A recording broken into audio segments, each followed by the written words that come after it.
Look, we've all fallen for it. That intoxicating blend of charm, confidence, a sprinkle of bold promises that could make a stadium full of people believe they could personally fistfight a bear and win. Throughout history, these are the recipes for leaders who rise to power with the subtlety of a rocket launch.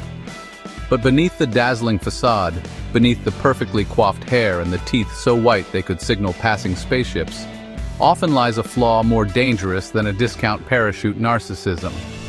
And today, folks, we're diving headfirst into that steaming cauldron of ego. We're exploring why narcissistic leaders are less inevitable success story and more slow-motion train wreck. And more importantly, the devastating, lasting impact they have on, well, everyone else. At first glance, picking out a narcissistic leader from a lineup of, say, perfectly normal, well-adjusted people can be about as easy as spotting a penguin in a snowstorm. They radiate this aura of, "I've got this and you should probably just give me an award already," confidence. They're ambitious, sure, but less climb the corporate ladder and more build my own damn ladder out of solid gold while standing on the backs of interns ambitious. And persuasive? Please. These people could convince a cat to take a bath in a vat of tuna juice. They practically ooze charisma. But here's the thing about charisma. It's a hell of a drug. It can mask some truly alarming personality traits like, I don't know, a complete and utter lack of empathy. That's right, folks, we're talking about the emotional equivalent of a black hole. These leaders are so wrapped up in their own magnificent selves that the very concept of other people's feelings is as foreign to them as a gluten-free bagel is to a bakery from the 1950s. And speaking of things these leaders struggle to understand, let's talk about their relationship with their own limitations, or rather, their steadfast refusal to acknowledge that such things exist. Their overconfidence isn't just your run-of-the-mill, "I can totally rock this karaoke song after 6 beers" kind of overconfidence. This is a whole new level of delusion, a level where the line between confidence and recklessness blurs faster than you can say subprime mortgage crisis. And God forbid you ever, and I mean ever, even think about criticizing them. Remember that whole lack of empathy thing? Yeah, well, turns out it pairs beautifully with an extremely fragile ego. We're talking eggshell walking on a waterbed levels of fragility here. Any hint of dissent, any tiny suggestion that they might, just might, not be the infallible geniuses they believe themselves to be, is met with the kind of resistance usually reserved for, say, a UN resolution condemning the use of puppies as currency. These flaws, my friends, aren't just some quirky personality quirks that we can all laugh about over a glass of lukewarm Chardonnay. No, these flaws have consequences. Big, hairy, knock-your-socks-off consequences. We're talking organizations crumbling faster than a stale croissant, countries taking a nosedive into chaos, and communities left to pick up the pieces of their shattered hopes and dreams. So, why, you might ask, with all their charm and confidence, do narcissistic leaders always fail? Imagine a house built on a foundation of jelly beans. It might look impressive, but the second a breeze kicks up, it collapses. That's the problem with narcissistic leadership. It's all flash, no substance. They focus on their own reflections, ignoring actual governance. Obsessed with short-term wins, they neglect long-term goals. Planning for the future? That's for suckers. When things go wrong, do they take responsibility? No, they find someone else to blame. This creates a toxic work environment. History is littered with their failures.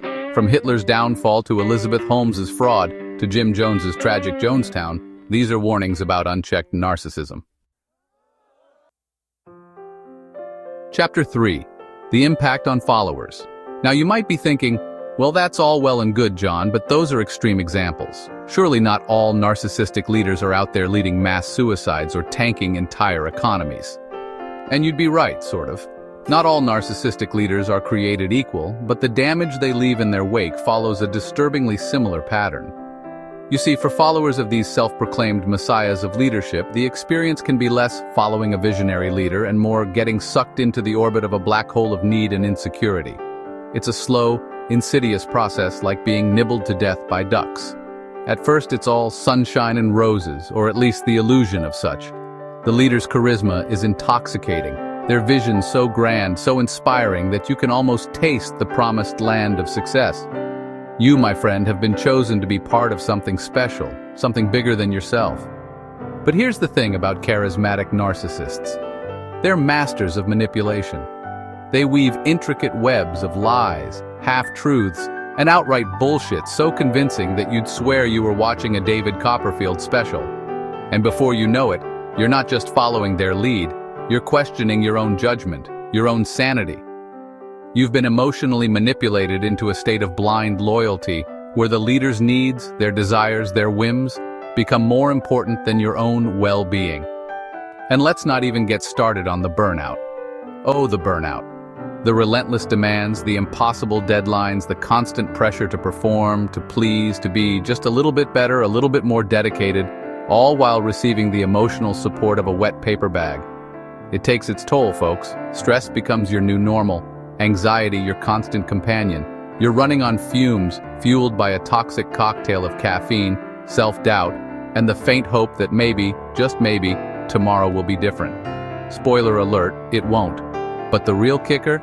The real gut punch comes when the leader's carefully constructed facade inevitably crumbles. Because remember, folks, these people are masters of self-sabotage. The lies catch up, the promises go unfulfilled, and the whole house of cards collapses in on itself like a souffle baked by a drunkard. And you, my friend, are left standing amidst the wreckage, disillusioned, your reputation in tatters, your trust shattered like a cheap Christmas ornament. You believed, you invested, you gave your all. And for what? Look no further than Bernie Madoff's Ponzi scheme, a masterpiece of manipulation that left thousands of investors financially ruined, their life savings vanished like tears in the rain.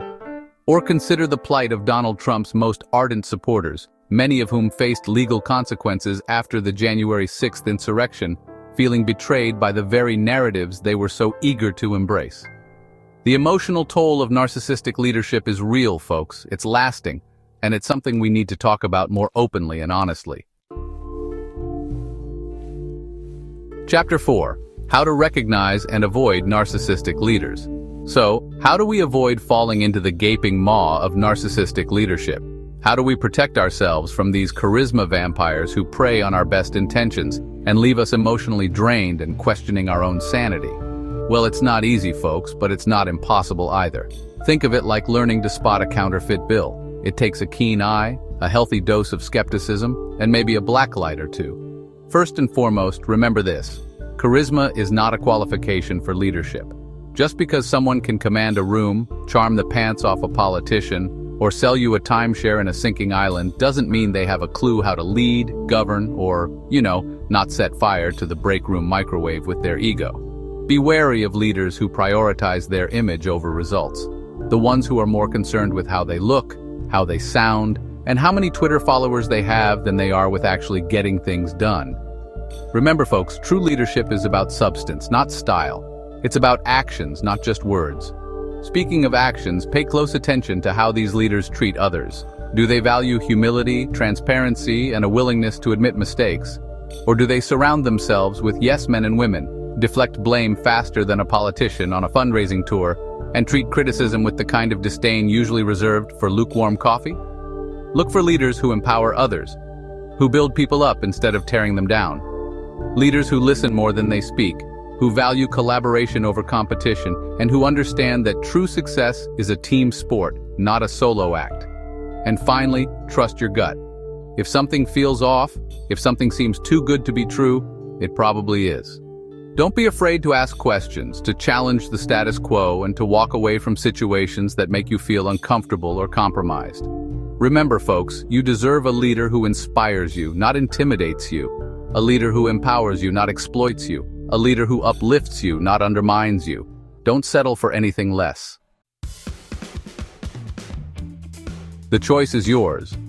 Look, navigating the treacherous waters of leadership, especially in a world where charisma often trumps competence, can feel like trying to parallel park a cruise ship in a hurricane. But by understanding the hallmarks of narcissistic leadership, by recognizing the warning signs, and by valuing substance over style, we can make more informed choices, both in who we choose to follow and how we choose to lead ourselves. The future, as they say, is not set in stone. It's a blank canvas, and we, collectively, have the power to paint a brighter, more equitable, and infinitely less narcissistic world. It won't be easy, but hey, at least it'll be interesting, right? Thank you for watching. If you found this video insightful, share and subscribe for more thought-provoking content.